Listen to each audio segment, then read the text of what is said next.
Hello बच्चों, तो सब कैसे हैं?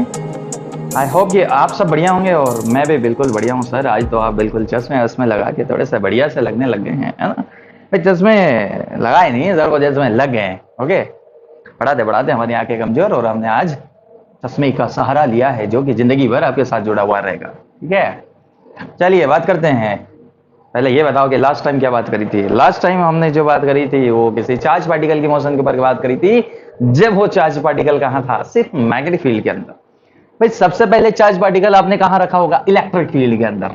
सबसे पहले चार्ज पार्टिकल को इलेक्ट्रिक फील्ड के अंदर रखो, फिर चार्ज पार्टिकल को मैग्नेटिक फील्ड के अंदर रखो, और फिर चार्ज पार्टिकल को दोनों फील्ड के अंदर रख दो एक साथ। तब उसकी जो कहानी होगी, आज उस कहानी को हम स्टार्ट करने जा रहे हैं। ये पहले वाली कहानियां हैं, इसको अगर आपको समझना है तो आपको पहले से टॉपिक सर्च करना होंगे, जिसमें force on electric field, force on charge when it is placed in magnetic field. तो इसके प्रीवियस वीडियो में हमने देखा था कि मैग्नेटिक फील्ड में अगर किसी चार्ज पार्टिकल को रखते हैं तो क्या होगा, इलेक्ट्रिक फील्ड में रखते हैं तो क्या होगा, तो आपको पता होना चाहिए। इलेक्ट्रिक फील्ड में रखते हो तो एक फोर्स लगता है बराबर Q in the direction of field. Magnetic field में रखते हो तो एक प्रकार का और फोर्स लगता है, that is V cross B. और वी कैन राइट एज, हम इसे लिखते हैं Q B B sine theta. Magnetic field में रखोगे तो इतना फोर्स, इलेक्ट्रिक फील्ड में रखोगे तो इतना फोर्स लगेगा। इलेक्ट्रिक फील्ड में लगने वाला फोर्स की डायरेक्शन चार्ज पार्टिकल की वही डायरेक्शन होती है। एक बात आपको और याद होगी कि इलेक्ट्रिक फील्ड चार्ज पार्टिकल को एक्सेलरेट करती है, जबकि मैग्नेटिक फील्ड चार्ज पार्टिकल के साथ अलग अलग व्यवहार करती है। कैसे अलग अलग बिहेवियर करती है? जस्ट वन थिंग, ये फोर्स लगाती स्पेशल केस में है, यानी कि जब पार्टिकल रेस्ट में हो तब ये फोर्स नहीं लगाती, जब पार्टिकल न्यूट्रल हो उसके ऊपर ये फोर्स नहीं लगाती, जब मैग्नेटिक फील्ड ना हो तो फोर्स नहीं लगाती। एक और केस आपको याद होगा, जब sine theta is zero then force is zero. यानी कि जब कोई पार्टिकल, थोड़ा सा प्रीवियस वीडियो देख के आया करो बेटा, जब कोई पार्टिकल मैग्नेटिक फील्ड के अंदर इन the direction of magnetic field move करे तब उसके ऊपर लगने वाला नेट फोर्स कितना? जीरो। या वही particle in the opposite direction of magnetic field move करे तब भी उसके ऊपर लगने वाला फोर्स कितना? जीरो। मैग्नेटिक फील्ड फोर्स कब लगाती है? जब ये एंगल जो है जीरो और 180 के अलावा कुछ हो। जीरो और 180 को छोड़ दो, बाकी जो भी एंगल है उसके ऊपर मैग्नेटिक फील्ड फोर्स लगाएगी। मैक्सिमम फोर्स कब लगाएगी? जब पार्टिकल मैग्नेटिक फील्ड के अंदर परपेंडिकुलर इंटर करेगा तो magnetic field maximum Q we B force लगाएगा। प्रीवियस वीडियो में हमने देखा था उसका पाथ कैसा होगा। तो जब इतना फोर्स लगाएगा उसका पाथ कैसा होगा? याद आ रहा है? Right hand rule. उसका पाथ कैसा होगा? सर्कुलर पाथ होगा। मैग्नेटिक फील्ड पार्टिकल को अगर वो 90 डिग्री के एंगल से एंटर करता है तो सर्कुलर पाथ में घुमाती है, इलेक्ट्रिक फील्ड उसको स्ट्रेट पाथ में घुमाती है, पर उसको क्या कर देती है? एक्सेलरेट कर देती है। और आज हम बात करने वाले हैं कि जब ये दोनों फील्ड एक साथ लग जाएगी तो क्या होगा। जब ये दोनों फील्ड एक साथ काम करने लगेगी तब उसके ऊपर उसका पाथ कैसा होगा और उसके ऊपर कितना फोर्स लगेगा, वो हम आज डिस्कस करेंगे। तो हेडिंग लगाएंगे, motion of charge in combine electric and magnetic field. तो आए और वीडियो को स्टार्ट करिए। अगर इंडिविजुअली आपको कोई प्रॉब्लम है, यानी कि आपको इलेक्ट्रिक फील्ड में फोर्स में प्रॉब्लम है, मैग्नेटिक फील्ड में फोर्स में प्रॉब्लम है, तो पहले प्रीवियस वीडियो देखें फिर यहां पर आए। अदरवाइज अगले 30 मिनट आपके कठिन जाने वाले हैं, क्योंकि कुछ चीजें आपकी समझ से बाहर होगी। चलिए, तो वही पहला केस हम लेते हैं, केस फर्स्ट। अब इसमें केस क्यों है? हम पहला केस लेते हैं कि electric field is parallel to magnetic field. हमने केस मान लिया कि इलेक्ट्रिक फील्ड जो है वो मैग्नेटिक फील्ड के पैरेलल है। अब इसके सब केस बनेंगे, that is electric field, that is magnetic field, दोनों एक दूसरे के पैरेलल है। इलेक्ट्रिक फील्ड और मैग्नेटिक फील्ड पैरेलल है। और सबसे पहला इसमें ए वाला केस हम डिस्कस करते हैं, case number 1। If particle on rest, if charge on rest, particle नहीं चार्ज ऑन रेस्ट। सबसे पहले हमने ये कहा कि इलेक्ट्रिक फील्ड और मैग्नेटिक फील्ड दोनों सेम डायरेक्शन में हैं, और जो चार्ज रखा हुआ है बेटा, वो चार्ज जिसका चार्ज क्यू है, मास एम है, वो रेस्ट में है, वो विराम में है, वो आराम कर रहा है, वो रेस्ट में है, वो रेस्ट में है। तो उसके ऊपर कितना फोर्स लगेगा? तो उसके ऊपर दोनों फील्ड एक साथ फोर्स लगाएगी। जब दोनों फील्ड एक साथ फोर्स लगाती है, उस फोर्स का नाम आपको याद होना चाहिए, that is called the Lorentz force.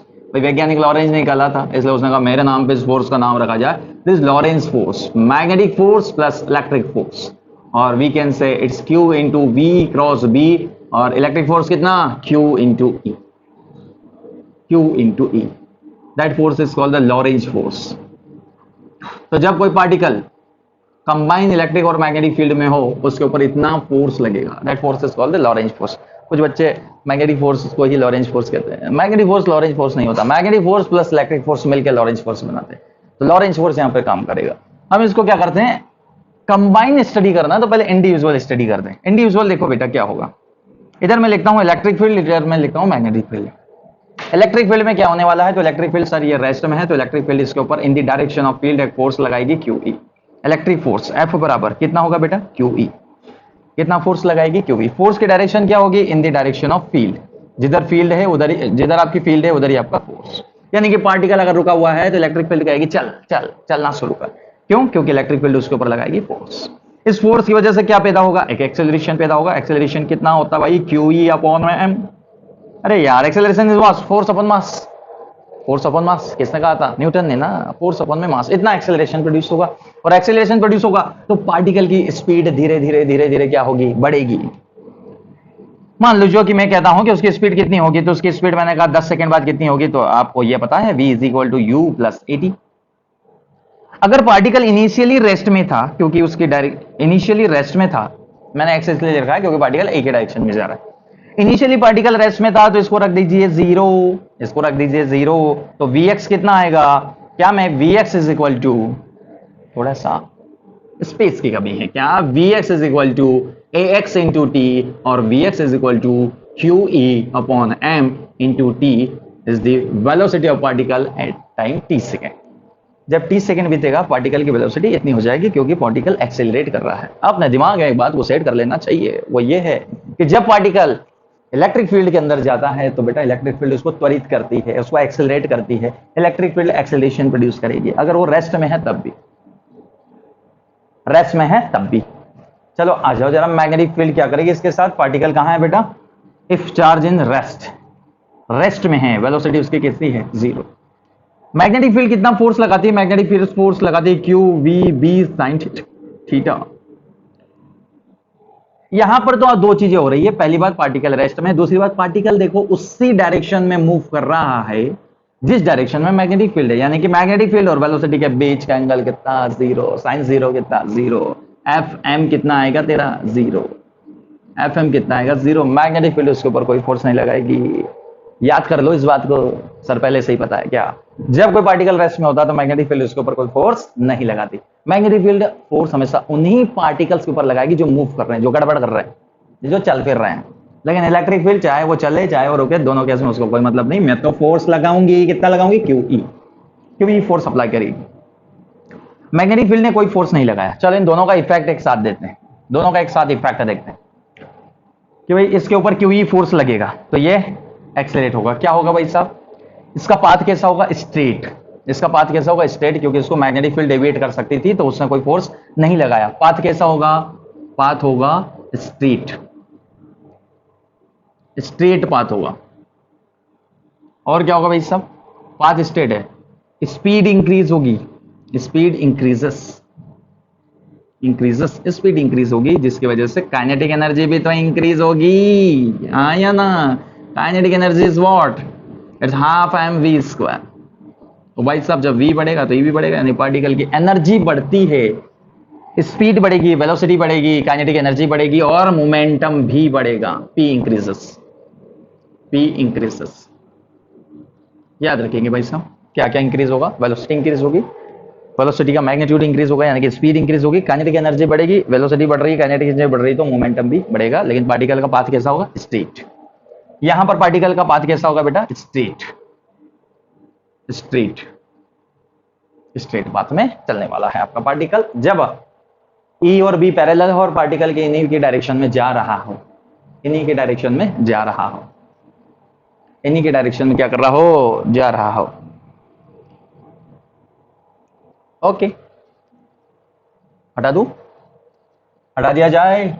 Case number 2, case first था, केस नंबर 2, केस नंबर 2। जिसने नोट नहीं किया है वो कुछ देर का ब्रेक ले और इसको नोट कर ले बेटा, अभी सब याद रहेगा, लेकिन धीरे धीरे जैसे समय बीतता जाएगा तेरी आंखों के आगे अंधेरा छाता जाएगा और तो इसको भूलना शुरू कर देगा। केस 2, केस 2 ये कहता है भाई साहब कि जब इलेक्ट्रिक फील्ड, सॉरी केस 2 यानी हम उसी में जा रहे हैं 2 नंबर पे। इलेक्ट्रिक फील्ड पैरेलल तो है बी के, लेकिन उसकी जो वेलोसिटी है, अब जो पार्टिकल यहाँ पे कैसा था भाई, रेस्ट में था, अब पार्टिकल मूव कर रहा है पहले से, उसके पास कुछ ना कुछ पहले से इनिशियल वेलोसिटी है, वो कितनी है, लेट्स सपोज v नॉट है, ये e है, ये b है, यहां पर भी e parallel to b, but यहाँ पे v कितना, पार्टिकल किस में था, रेस्ट में, इस केस में कैसा था, रेस्ट में, यहाँ पे कैसा है, मोशन, यहाँ पे ऑलरेडी वो मोशन कर रहा है, मोशन कर रहा है तो मजा आ गया, क्यों मजा आ गया, क्योंकि अब इसके ऊपर इलेक्ट्रिक फील्ड भी फोर्स, मैग्नेटिक फील्ड भी इसके ऊपर फोर्स लगा सकती है, देखते हैं लगाएगी या नहीं।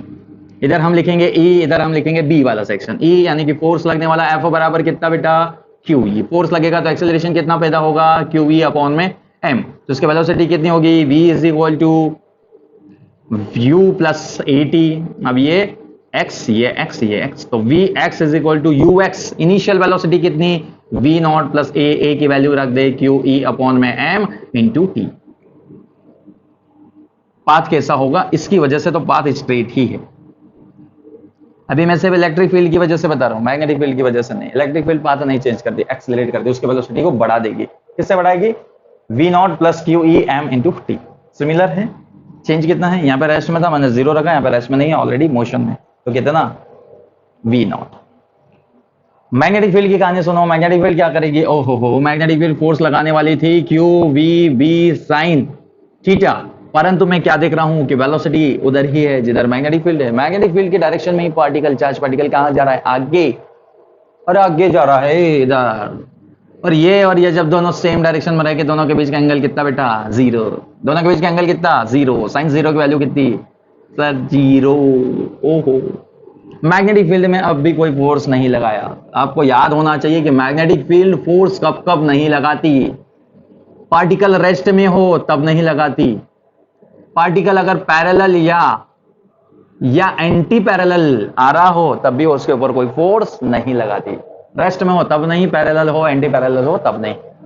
हाँ, अगर वो 0 डिग्री और 180 डिग्री को छोड़ के किसी एंगल से मैग्नेटिक फील्ड के अंदर कूद जाता है तो मैग्नेटिक फील्ड उसके ऊपर तब जाके फोर्स लगाएगी, यहां पर मैग्नेटिक फील्ड ने कोई फोर्स नहीं लगाया, जिसकी वजह से पार्टिकल का पाथ चेंज नहीं होगा, जिस पाथ से आ रहा था उसी पाथ से जाएगा, तो पाथ वापस कैसा हो गया, देखो स्ट्रेट, और इसका तो कुछ है ही नहीं, ऐसा कोई फोर्स नहीं लगाया, पार्टिकल को लगेगा सिर्फ इलेक्ट्रिक फील्ड है, मैग्नेटिक फील्ड यहाँ पे नहीं है, पार्टिकल के हिसाब से तो मैग्नेटिक फील्ड है ही नहीं क्योंकि कोई फोर्स नहीं लगा। अगेन तो क्या लिखेंगे, पाथ, पाथ कैसा, स्ट्रेट, पाथ कैसा, स्ट्रेट, वेलोसिटी इंक्रीज होगी, यस, वेलोसिटी इंक्रीज होगी तो काइनेटिक एनर्जी इंक्रीज होगी, यस, काइनेटिक एनर्जी इंक्रीज होगी तो क्या मोमेंटम इंक्रीज होगा,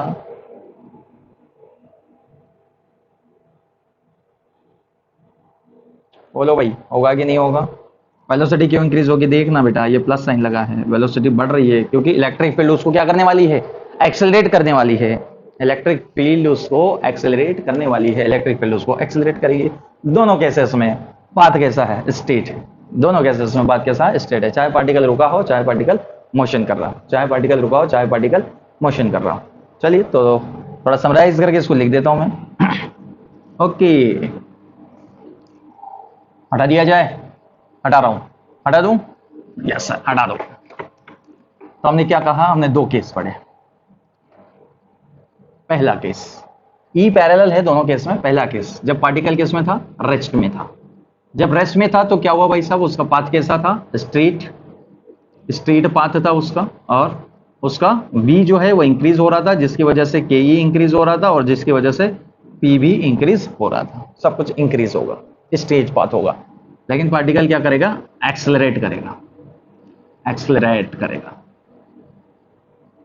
एक्सेलरेट करेगा।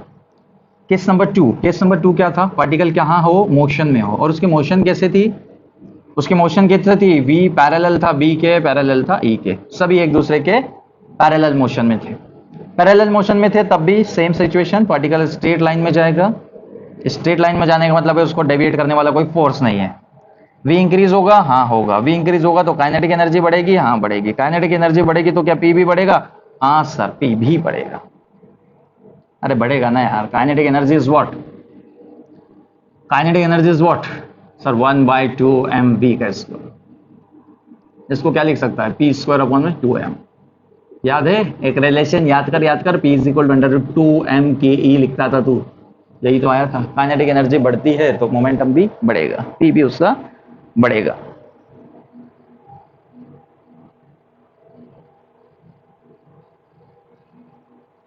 ठीक है, आया। हाँ सर आ गया, बहुत बढ़िया बेटा। चलो, तो तूने कहा दोनों केस में पाथ परपेंडिकुलर। देख, मैं एक इंपॉर्टेंट केस के ऊपर डिस्कस करता हूँ। वो इंपॉर्टेंट कौन सा केस है? Case number 2। भाई साहब ये केस नंबर 1 थे, ये केस नंबर 1 था और इसका डिफरेंट पार्ट थे 1 और 2। पैरेलल घुसाओ, एंटी पैरेलल घुसाओ, एंटी पैरेलल घुसाओगे तब भी उसके ऊपर मैग्नेटिक फील्ड कोई फोर्स नहीं लगाएगी, बट इलेक्ट्रिक फील्ड लगाएगी, पार्टिकल डी एक्सेलरेट करेगा। अरे यार सोचना, इलेक्ट्रिक फील्ड इधर है, मैग्नेटिक फील्ड भी इधर है, पार्टिकल इधर जा रहा है, कुछ ना कुछ वेलोसिटी है उसके पास, वो इधर जा रहा है। मैग्नेटिक फील्ड को क्या लेना देना? कुछ नहीं। मैग्नेटिक फील्ड कितना फोर्स लगाएगी? कुछ नहीं लगाएगी, क्योंकि पार्टिकल प्रति समांतर दिशा में जा रहा है। पर इलेक्ट्रिक फील्ड उसके ऊपर फोर्स लगाएगी। अगर पार्टिकल कौन सा है बेटा? प्लस क्यू और एम चार्ज है, तो प्लस क्यू चार्ज है, तो इसके ऊपर इलेक्ट्रिक फील्ड फोर्स कहां लगाएगी? इधर। पार्टिकल कहां जा रहा था? इधर। फोर्स कहां लग रहा है? इधर। तो पार्टिकल क्या करेगा? डी एक्सेलरेट करेगा। फोर्स इज इक्वल टू क्या लिखेगा? Q E. Force is equal to मैंने लिखा क्यू ई। वेलोसिटी की डायरेक्शन इधर है, वेलोसिटी की डायरेक्शन इधर है, और पार्टिकल को इलेक्ट्रिक फील्ड फोर्स कहां लगा रही है? इधर। डी एक्सेलरेट करेगा। कुछ नहीं, वहां जो formula v is equal to U plus A T जो आप लिखते हैं x x x, इसको तुम्हें लिखना चाहिए v is equal to v naught minus X T. याद हो, नेगेटिव एक्सेलरेशन को ही तो डी एक्सेलरेशन कहते हैं, माइनस क्यू ई अपॉन में एम। बॉडी डी एक्सेलरेट, वो उसका धीरे धीरे धीरे धीरे वेलोसिटी कम होती जाएगी, क्योंकि इलेक्ट्रिक फील्ड उसको इस डायरेक्शन में फोर्स लगाएगी। तो एंटी पैरेलल का केस बिल्कुल इससे मिलता जुलता है, इसलिए हमने उसको नहीं उठाया। सबसे इंपॉर्टेंट केस केस नंबर 2 है। सबसे इंपॉर्टेंट केस नंबर 2 है। थोड़ा सा हम बोर्ड को और क्लियर कर रहे हैं।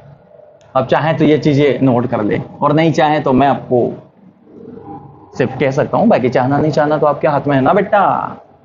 नोट करना चाहते हो फटाफट नोट कर लो, सर हटा रहा है। केस 2 हमने देख लिया कि B B and E parallel है, पैरेलल वाले केस डिस्कस कर लिए।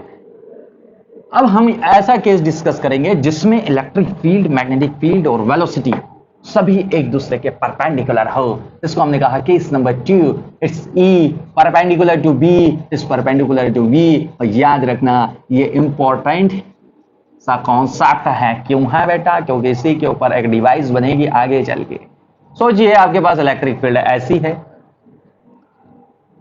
ये रहा, सर सोच लिया इलेक्ट्रिक फील्ड ऐसी है।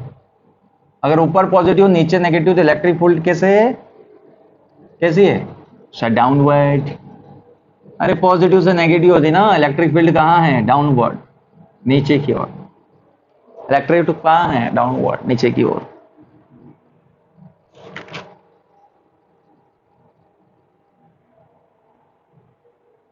ओके, एक काम करो बेटा, इसमें मैग्नेटिक फील्ड बनाओ। सर बना रहे हैं, ये बना दी। मैग्नेटिक फील्ड ऐसी है, ये देखो। मैग्नेटिक फील्ड बी कहां है? इनवर्ड, अंदर की ओर, इनवर्ड इनवर्ड। मैग्नेटिक फील्ड अंदर, मैग्नेटिक फील्ड अंदर, इलेक्ट्रिक फील्ड नीचे। मैग्नेटिक फील्ड अंदर, इलेक्ट्रिक फील्ड नीचे। दोनों के बीच का एंगल कितना? 90। सोचो, ये है मेरी मैग्नेटिक फील्ड, ये है मेरी इलेक्ट्रिक फील्ड, दोनों के बीच का एंगल कितना? 90। ठीक है। पार्टिकल को भी अब परपेंडिकुलर रखना है भाई साहब। पार्टिकल को ऐसे मूव कराओ कि वो इन दोनों फील्ड के परपेंडिकुलर हो। तो मैंने उस पार्टिकल को यहां रखा और उसको कहा चल रे भाई साहब इधर चलना शुरू कर, तेरी वेलोसिटी इधर बता मुझे। उस पार्टिकल को आपने इधर चलना किया शुरू, जिस पार्टिकल का चार्ज क्यू है और मास एम है। कोई चार्ज पार्टिकल, इस चार्ज पार्टिकल का क्या होगा रे? क्या ये जिंदा बचेगा या मर जाएगा? क्या ये आगे बढ़ता जाएगा? क्या ये दोनों फील्ड इसको कुछ डिस्टर्ब करेगी? तो आपको खोल के देखना होगा कि भाई साहब कौन सी फील्ड इसको कैसा डिस्टर्ब कर रही है। पहले फोर्स निकालना सीखो, पहले फोर्स निकालना सीखो, फिर हम बात करेंगे इलेक्ट्रिक फील्ड और इधर आपकी मैग्नेटिक फील्ड। पहले फोर्स निकालना है। इलेक्ट्रिक फील्ड इस चार्ज पार्टिकल के ऊपर किधर फोर्स लगाएगी? एफ एम किधर होगा? इलेक्ट्रिक फील्ड हमेशा फील्ड के डायरेक्शन में फोर्स लगाएगी।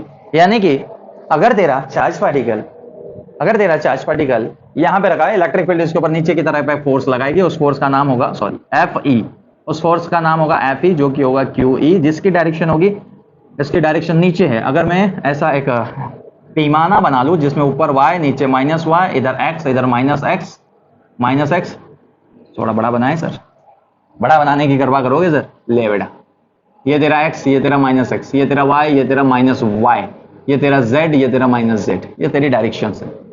तो पार्टिकल नीचे जा रहा है, नीचे जाने के लिए तुझे माइनस y लेना है, उसके ऊपर फोर्स कहाँ लग रहा है? नीचे। इलेक्ट्रिक फील्ड कहाँ फोर्स लगा रही है? Minus y direction. कितना लगा रही है? QE। कितना फोर्स लगा रही है? QE फोर्स लगा रही है, ठीक है। मैग्नेटिक फील्ड के पास आ जा।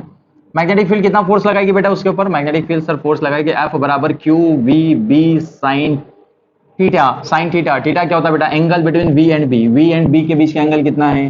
90 डिग्री। वेलोसिटी इधर है, मैग्नेटिक फील्ड अंदर है। अरे यार, पार्टिकल इधर जा रहा है, मैग्नेटिक फील्ड अंदर है, दोनों के बीच का एंगल कितना है? 90 डिग्री ना। मैं यहाँ पे साइन 90 लिख दूं? लिख दो सर। F बराबर कितना आया? QVB। लेकिन एक बात ध्यान दीजिए, डायरेक्शन बताना जरूरी है भाई साहब। डायरेक्शन बताना होगी आपको कि मैग्नेटिक फील्ड उस पार्टिकल के ऊपर किधर किधर की तरफ फोर्स लगाएगी, क्योंकि मैग्नेटिक फील्ड इलेक्ट्रिक फील्ड की तरह आसान नहीं है सर। फील्ड नीचे, फोर्स नीचे। यहां पे डायरेक्शन पता करने के लिए क्या करना होगा? Right hand palm rule. बहुत सारे नियम हैं और हम जिस नियम की बात कर रहे हैं वो राइट हैंड पाम रूल है। थोड़ा सा इजी है इसलिए आपको बता रहा है। राइट हैंड पाम नहीं, राइट हैंड पाम रूल।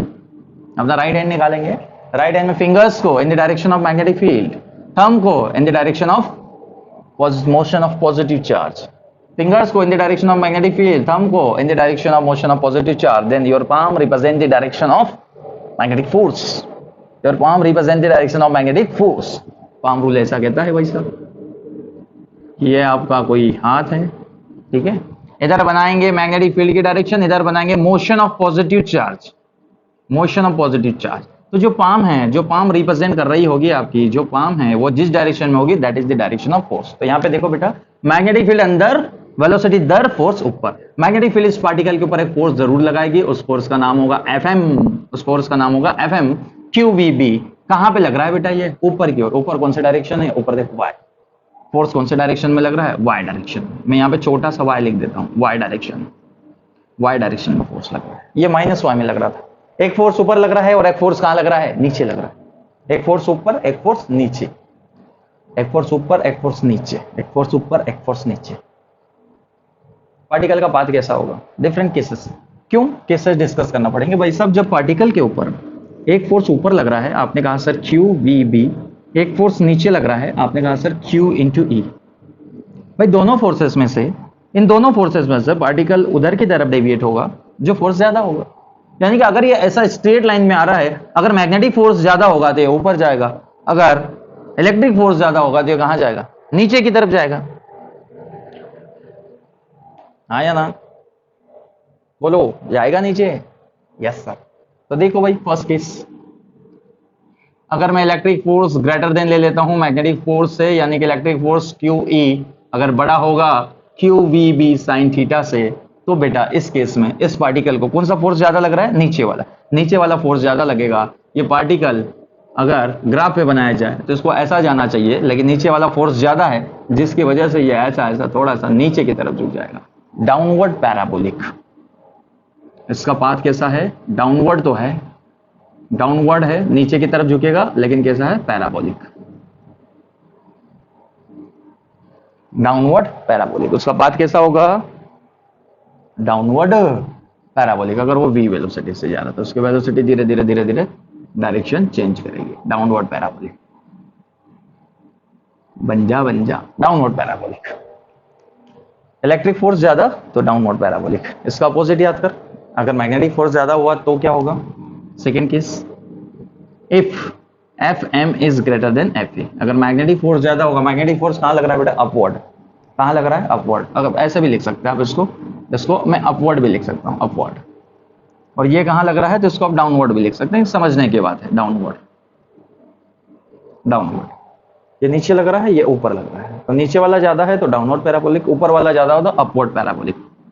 इधर आपकी velocity this becomes like that. थोड़ा सा उल्टा सा हो गया, थोड़ा ऐसा नहीं, यू टाइप का।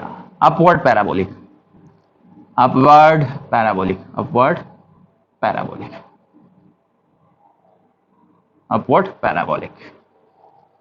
ओके सर, आपको डिवाइस की बात कर रहे थे, वो कौन सी डिवाइस? सोच बेटा इसका तीसरा केस, इसका तीसरा केस सोच। कि ये भी तो हो सकता है कि ये फोर्स आपस में बराबर हो जाए। अरे इलेक्ट्रिक फील्ड उतना ही तो फोर्स लगा सकती है जितना मैग्नेटिक फील्ड लगाया। अगर इन दोनों फोर्स को इक्वल कर दिया जाए तब क्या होगा? इनको इक्वल कर दिया जाए तो क्या होगा? अरे बोल भाई साहब, अगर दोनों फोर्सेस को इक्वल कर दिया जाए तो क्या होगा? क्या होना चाहिए? नेट फोर्स निकालना पड़ेगा। उस टाइम पे नेट फोर्स कितना आएगा? हटा दें थोड़ी बहुत कहानी, इस हाथ को हटा देते हैं, बिल्कुल हाथ पे ओढ़ दे दोगे आप, वरना चुनाव का माहौल चल रहा है। केस नंबर थर्ड ये केस कहता है बेटा, अगर तेरा मैग्नेटिक फोर्स इलेक्ट्रिक फोर्स के बराबर हो गया, अगर तेरा q we B q of E के बराबर हो गया, क्यू से क्यू मर गया, v इज इक्वल टू हो जाएगा तेरा E अपॉन में B। ये क्या हो रहा है सर? ये E upon B is equal to V क्या रिप्रेजेंट कर रहा है सर? ये बेटा ये रिप्रेजेंट कर रहा है कि E और B का एक रेशियो है, और उनका जो रेशियो है उसी वेलोसिटी का पार्टिकल यहां से आगे की तरफ निकलेगा। और E और B का एक रेशियो आपने सेट कर दिया है, उस रेशियो का पार्टिकल ही आगे की तरफ निकलेगा। यानी कि पार्टिकल के ऊपर जब नेट फोर्स जीरो होगा, जब एफ नेट जीरो होगा, ये कब होगा? जब दोनों फोर्स कैसे हो? इक्वल। जब एफ नेट फोर्स जीरो होगा तो पार्टिकल जिस वेलोसिटी से आ रहा था उसी वेलोसिटी से थोड़ा आगे की तरफ जाएगा। बाकी का क्या होगा? अगर इलेक्ट्रिक फील्ड मैग्नेटिक फील्ड उसके ऊपर फोर्स लगा रही है और एक्सेलरेट कर रहा होगा तो क्या होगा भाई? बाकी के डेविएट होंगे। देखना बाकी के क्या होते जाएंगे? डेविएट। उसी वेलोसिटी का पार्टिकल स्ट्रेट पाथ में जाएगा जिसके ऊपर नेट फोर्स जीरो है। तो when net force zero then path of the particle is straight line. वैसे भी सीधी सी बात है, जब आप किसी को परेशान नहीं करोगे तो वो व्यक्ति क्या करेगा? सीधा जाएगा सीधा। यहां पे एक डिटेक्टर लगा देते हैं, इसको हम वेलोसिटी सिलेक्टर के नाम से भी जाते हैं। वेलोसिटी सिलेक्टर एक इंपॉर्टेंट जो डिवाइस का हम नाम बता रहे थे उसका नाम है वेलोसिटी सिलेक्टर। वेलोसिटी सिलेक्टर आपको पर्टिकुलर वेलोसिटी का अगर चार्ज पार्टिकल चाहिए तो इलेक्ट्रिक और मैग्नेटिक फील्ड को उसके हिसाब से सेट करिए। मान लीजिए कि मुझे 1 मीटर पर सेकेंड वाला वेलोसिटी वाला पार्टिकल चाहिए, तो इसको 1 करो, 1 डिवाइडेड 1 रेशियो विल बी 1। तो आपको 1 मीटर पर सेकेंड वेलोसिटी वाला पार्टिकल यहां पर मिल जाएगा। क्यों? क्योंकि उसी पार्टिकल का पाथ सिर्फ स्ट्रेट होगा। बाकी अगर कोई और भी यहाँ पे पार्टिकल का बंच है तो वो डेविएट हो जाएंगे, अपवर्ड डेविएट हो जाएंगे अगर उनके ऊपर मैग्नेटिक फोर्स ज्यादा लगा, डाउनवर्ड डेविएट हो जाएंगे अगर उनके ऊपर इलेक्ट्रिक फोर्स ज्यादा लगा। तो क्या मेरी कहानी समझ में आई आपको?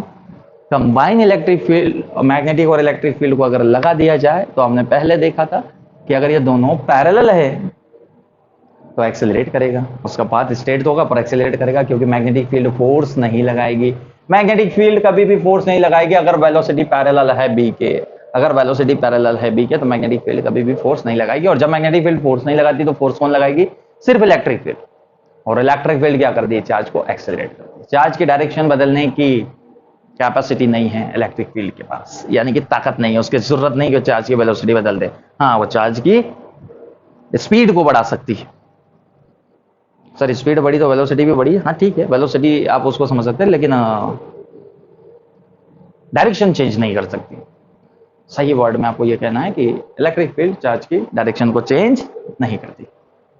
आगे क्या बात समझ में है? तो जब हमारा पहला केस था, जब ये दोनों एक दूसरे के पैरेलल थे, उस टाइम पे इलेक्ट्रिक फील्ड की वजह से चार्ज एक्सेलरेट हो रहा था, मैग्नेटिक फील्ड कोई फोर्स नहीं लगाती थी। इंपॉर्टेंट केस ये है बेटा, जब इलेक्ट्रिक फील्ड, मैग्नेटिक फील्ड और वेलोसिटी जब तीनों एक दूसरे के परपेंडिकुलर हो, तो यहाँ पे इलेक्ट्रिक फील्ड हमने डाउनवर्ड बनाई, मैग्नेटिक फील्ड इनवर्ड बनाई और चार्ज पार्टिकल कुछ डायरेक्शन में ले गए, तो सब कुछ एक दूसरे के ऊपर कैसे हो गए? परपेंडिकुलर हो गए। परपेंडिकुलर हुआ तो हमने देखा इलेक्ट्रिक फील्ड उसको नीचे ले जाने को कहती है, मैग्नेटिक फील्ड उसको ऊपर ले जाने को कहती है। हमने राइट हैंड पाम रूल से डायरेक्शन पता करी, तो ये देखा। फिर अगर ऊपर वाला फोर्स ज्यादा हुआ तो अपवर्ड पैराबोलिक, अगर नीचे वाला फोर्स ज्यादा हुआ तो डाउनवर्ड पैराबोलिक, और अगर दोनों फोर्स बराबर हुए तो उसका पाथ कैसा होगा? स्ट्रेट लाइन होगा, बट एक फिक्स वेलोसिटी का ही पार्टिकल उसमें से बाहर निकलेगा। ठीक है, तो ये सब बातें थी आज के लिए। इसके बाद आगे की बातें करेंगे हम नेक्स्ट लेक्चर में। जब तक के लिए पढ़ाई करते रहिए।